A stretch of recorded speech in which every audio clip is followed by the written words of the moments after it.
Good morning, TOV. I am Brittany McMillan, and today I'm going to give you just a quick recap because last night we had our Team 180 webinar with Emily Copeland, and it was a Q&A session. So what she did is she had questions posted on Team 180, and then in the webinar, she answered those questions live for us. So I just want to recap really quick. It would be great to go back and watch the replay, of course, to get the full effect, but I took lots of notes, so I just want to give you a brief summary of some of the things that she touched upon. So question number one was, how do I sell Shakeology to people who don't have money? And she talked a lot about making sure that you're really asking them lots of questions about what they really want out of this so that you can show them that Shakeology is a good match for them.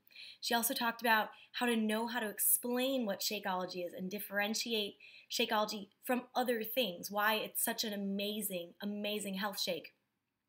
She said that it's important to show them the value, so to make sure that you're posting actively about how you drink it daily and talking about what it's done in your life so that they can see the value behind the product.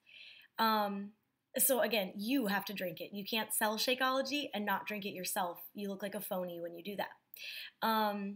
Talk about how it can actually save you money because you're replacing a meal and that you're getting the proper vitamins and nutrients, that your body's going to end up being nutrient rich and dense, and so that you won't need extra like multivitamins and et cetera, et cetera. So that was question one. Question two, she talked about when you're running a nutrition group, how does that differ from going through just a fitness group? And she said that she tries to give as much information as she can about nutrition. And that in this group, you're trying to create new healthy habits, but ones that are like feasible for people's lifestyles. So just showing them what's possible and going back to the basics and just, telling them what foods to cut out of their lives, what foods have so many chemicals in them that you just have to say bye to them, and then telling them what they can replace it with. So that's basically it. She also talked about how she keeps a big file section in that group filled with recipes and documents just to help them along the way so that when they're out at the restaurant, they can easily access their files section and make better decisions when they're on the go. Question three talked about which types of challenge groups bring the most attention.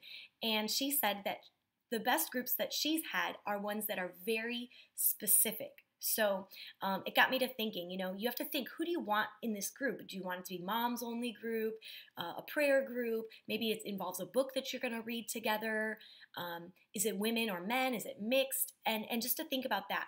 Also, she talked about how she doesn't call them challenge groups. She calls them boot camps. And when she switched her wording around, she got a lot more attraction to these groups. So I was thinking, that'd be a great thing for you guys to do, is to brainstorm other things to call it than a challenge group or even a boot camp, calling it something completely different that's going to engage your followers differently because it's not just another challenge group going through their news feed.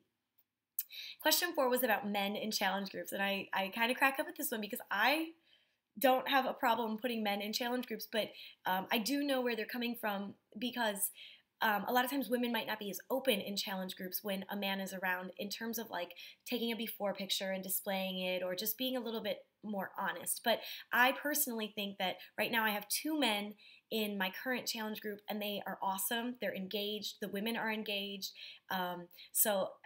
In this particular group, for me, it doesn't make a difference, but that's also something you have to decide. If you're a male coach on our team, then you have to decide, do you want men-only groups, right? And who are you targeting for? So, that's all your choice as a coach. Question 5 and 6 were both kind of related to social media, so I'll just touch on both of those together. Question 5 and 6 talked about, do I always post the same on Facebook and Instagram? And what do I prefer? Where do I get more traction? So she said that yes, she posts the same on both. And I have to agree, I do the same. I post on my Run to Your Happy Place Instagram. I copy what I did and then I send it to my like page for Facebook. And they're pretty much the same content. Now, obviously, when you get to just typing something, it's only in words, like a fit tip or something like that. Then obviously you can't put that on Instagram because you need a picture. But you could go into like word swag and take your words and convert them into an image so that you're basically saying the same thing. You could do that, or maybe your Facebook page just gets more content because that's just the nature of that social media platform. So very good advice in that one. She also said that she prefers Facebook, and that her following is getting pretty equal on both platforms. But I have to agree, I prefer my Facebook a little bit over my Instagram. It allows me to connect with new people a little bit better because I can message them. And I also get to just see kind of a little bit better what's getting views. I can learn better as a business owner what's working and what's not working on Facebook. So Instagram is a great one because it allows me to find complete strangers, brand new people really quickly with a hashtag, a lot easier than Facebook would. But Facebook, I feel like I build better relationships with that platform. So that's just personally me. Anyway, that is a summary of last night's webinar. If you want, I highly encourage you to go ahead today and listen to the replay once Emily posts it up on Team 180, and just stay connected. And again, if any of these questions helped you, awesome. They helped me totally.